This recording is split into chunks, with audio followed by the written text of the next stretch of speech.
दोस्तों, आपका स्वागत है मेरे इस चैनल ज्ञान की बातें। आज इस वीडियो में हम भारत की उन अनसुनी बातों के बारे में बातें करेंगे जिन बातों को शायद ही आपने सुना होगा। वीडियो शुरू करने से पहले आप मेरे चैनल को सब्सक्राइब करें और बेल आइकन को प्रेस करना ना भूलें।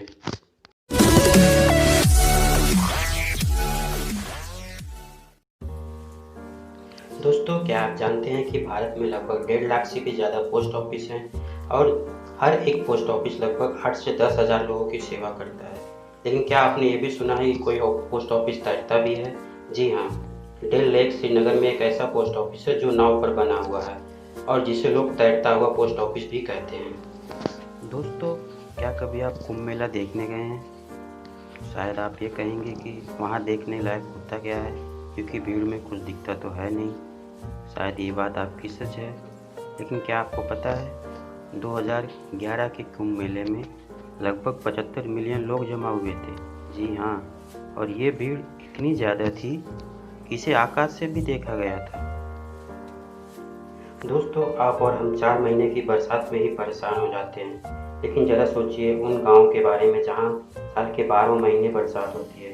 जी हाँ, मावेश्वरम एक ऐसा गाँव है जहाँ पे साल के 12 महीने बरसात होती है और यह गांव मेघालय में पड़ता है। जी हाँ, वही मेघालय जहाँ चेरापूंजी भी पड़ता है। आपको पता है इस गांव के नाम पर एक गिनीज वर्ल्ड रिकॉर्ड है। जी हाँ, यहाँ 11,873 mm की बरसात होती है साल के 12 महीने।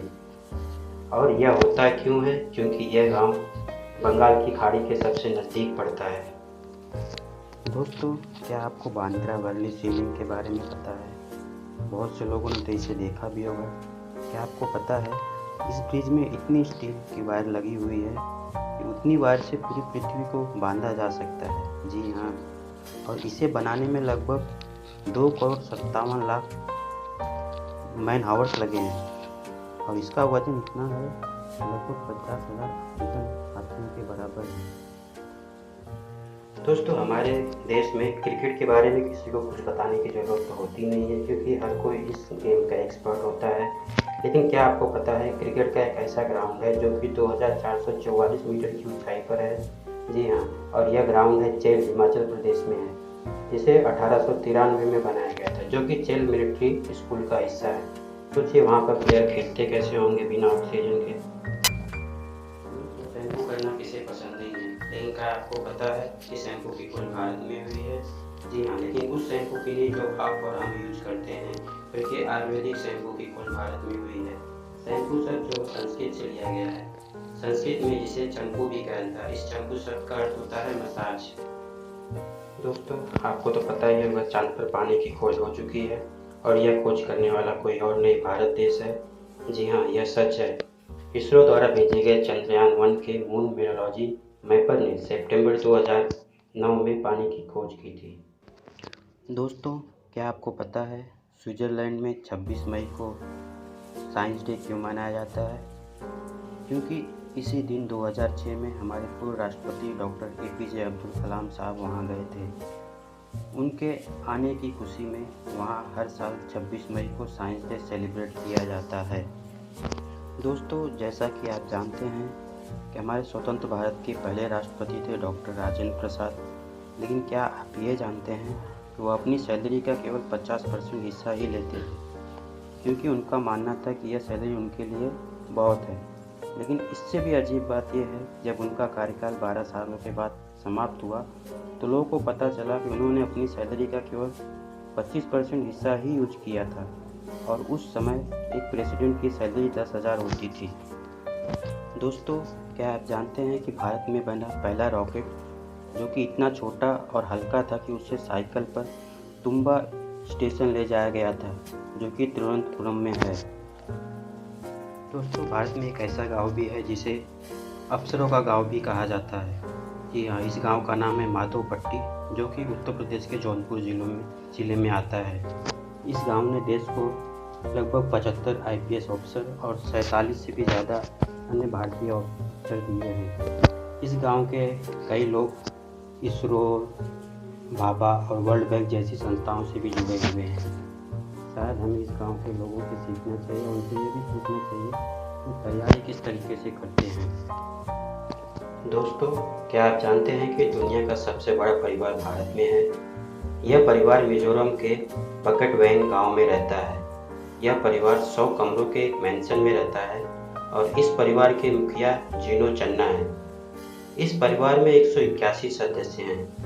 जी हाँ, और जीनो चन्ना की कुल 39 बीवियाँ, 94 बच्चे, 14 बहुएं और 43 नाते पोते भी हैं।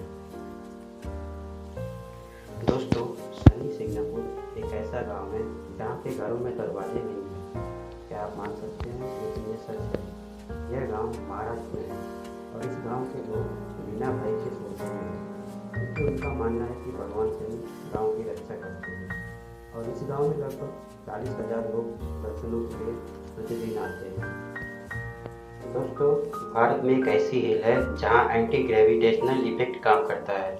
जी हाँ, यह मानना थोड़ा मुश्किल है पर यह सच है और इस हिल को मैग्नेटिक हिल भी कहा जाता है। यह हिल लद्दाख में है और यहाँ पर जाने पर आपको एक नोटिस बोर्ड मिलेगा और उस पर लिखा रहेगा कि आप अपनी गाड़ी को न्यूट्रल गियर में डालकर व्हाइट लाइन पर खड़ी कर दो। ऐसा करने पर आप देखकर हैरान हो जाएंगे कि आपकी गाड़ी अपने आप पहाड़ पर चढ़ रही है ना मज़ेदार बात। दोस्तों, सांप सीढ़ी तो हम सभी ने खेली है, लेकिन क्या आपको पता है इस खेल की शुरुआत भारत से हुई है। पहले इसे मोक्षा पतामू के नाम से जाना जाता था। इसे बच्चों को कर्म करने के संदेश देने के लिए यूज किया जाता था। बाद में इसे खेल की तरह यूज किया जाने लगा और आप तो जानते ही हैं, आज ये दुनिया का एक फेमस बोर्ड गेम है। दोस्तों, आप तो जानते हैं कि भारत एक लोकतांत्रिक देश है। यहाँ चुनावी प्रक्रिया से हर चीज़ का निपटारा किया जाता है और चुनाव के लिए यहाँ पे पोलिंग स्टेशन भी बनाए जाते हैं। और जैसा कि आपको पता है, एक पोलिंग स्टेशन में 1000 से ज़्यादा लोग वोट डालने के लिए आते हैं। लेकिन गुजरात के गिर में एक ऐसी जगह भी है जहाँ पे सिर्फ एक व्यक्ति के लिए पूरा का पूरा पोलिंग स्टेशन बनाया जाता है और वे व्यक्ति हैं महंत भारत दास दर्शन दास। जी हाँ, सिर्फ उनके लिए यह प्रक्रिया 2004 से शुरू की गई है, जहाँ पे अकेले आते हैं और वोट डाल के जाते हैं। यह हमारे भारत देश की लोकतांत्रिक विशेषता है। दोस्तों, हैवेल्स का नाम लेते ही हमारे दिमाग में आता है कि यह कोई एक विदेशी कंपनी होगी, लेकिन दोस्तों यह एक देसी कंपनी है। जी हाँ, पहले 10 लाख रुपए में इसे शुरू किया गया था, जो कि आज एक multi billion electrical goods company है। लेकिन सही कहें तो ये एक भारतीय कंपनी है और इस कंपनी का नाम इसके असली मालिक हवेली राम गुप्ता के नाम पर रखा गया है। दोस्तों, हॉकी के जादूगर मेजर ध्यानचंद को कौन नहीं जानता, लेकिन क्या आप जानते हैं कि उन्हें एक समय हिटलर ने जर्मनी की नागरिकता ऑफर की थी। जी हाँ, यह सच है। बात 1936 बर्लिन ओलंपिक्स की है। जब भारत ने जर्मनी को 8-1 से हराया था तो हिटलर भी उसी मैदान में मौजूद था और वह मेजर ध्यानचंद जी के खेल को देखकर हैरान था। बाद में उसने ध्यानचंद जी को बुलाकर उन्हें जर्मनी की नागरिकता और सेना में बड़ा पद ऑफर किया था, लेकिन मेजर ध्यानचंद जी ने उसे मना कर दिया था। दोस्तों, जैसा कि आप जानते हैं कि हमारा नेशनल एंथम जन गण मन को रविन्द्रनाथ टैगोर जी ने लिखा था, लेकिन क्या यह जानते हैं कि बांग्लादेश के नेशनल एंथम आमार सोना बांग्ला को भी रविन्द्रनाथ टैगोर जी ने ही लिखा था। क्या आप ये भी जानते हैं कि रविन्द्रनाथ टैगोर को अंग्रेजों ने नाइटहुड की उपाधि भी दी, लेकिन जलियांवाला बाग हत्याकांड होने के बाद उन्होंने गुस्से में यह उपाधि उन्हें लौटा दी थी। दोस्तों, आपने हाल ही में आई मूवी शकुंतला देवी तो देखी होगी, जिसमें विद्या बालन जी ने शकुंतला देवी जी का रोल किया था, तो आपको उनके बारे में बहुत कुछ पता ही होगा। लेकिन मैं यह जोड़ना चाहता हूँ कि उन्होंने 28 सेकंड में, जी हाँ, सिर्फ 28 सेकंड में 13 डिजिट की 2 संख्याओं का गुणा किया था और वो भी सही निकला था, जिसके बाद उन्हें ह्यूमन कैलकुलेटर कहा जाने लगा। दोस्तों, जैसा कि आप जानते होंगे कि बिना चीनी के कोई भी मीठा पदार्थ नहीं बनाया जा सकता, लेकिन क्या आप यह जानते हैं कि भारत वो पहला देश था जिसने sugar extraction and purifying techniques को डेवलप किया, जिसे बाद में दूसरे देशों ने भी अपनाया है। दोस्तों, क्या आप जानते हैं कि भारत दुनिया में सबसे ज़्यादा दूध उत्पादन करने वाला देश है? जी हाँ, यह सच है। भारत दुनिया में सबसे ज़्यादा दूध का उत्पादन करता है। दोस्तों, आजकल हर कोई ग्लोबल वार्मिंग की समस्या से परेशान है और उसका एक बहुत बड़ा कारण हमारा खाना पीना भी है, खासकर नॉन वेजिटेरियन खाना जो कि हम खाते हैं। लेकिन क्या आपको पता है भारत दुनिया का सबसे बड़ा वेजिटेरियन देश है।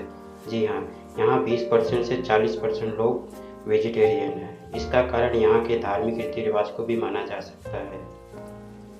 दोस्तों, दुनिया में सबसे ज़्यादा बोले जाने वाली भाषा अंग्रेजी है, जो कि अमेरिका में सबसे ज़्यादा लोग इसे उपयोग करते हैं। लेकिन आपको जानकर यह हैरानी होगी कि भारत अमेरिका के बाद दूसरा ऐसा देश है जहां अंग्रेजी सबसे ज़्यादा बोली जाती है।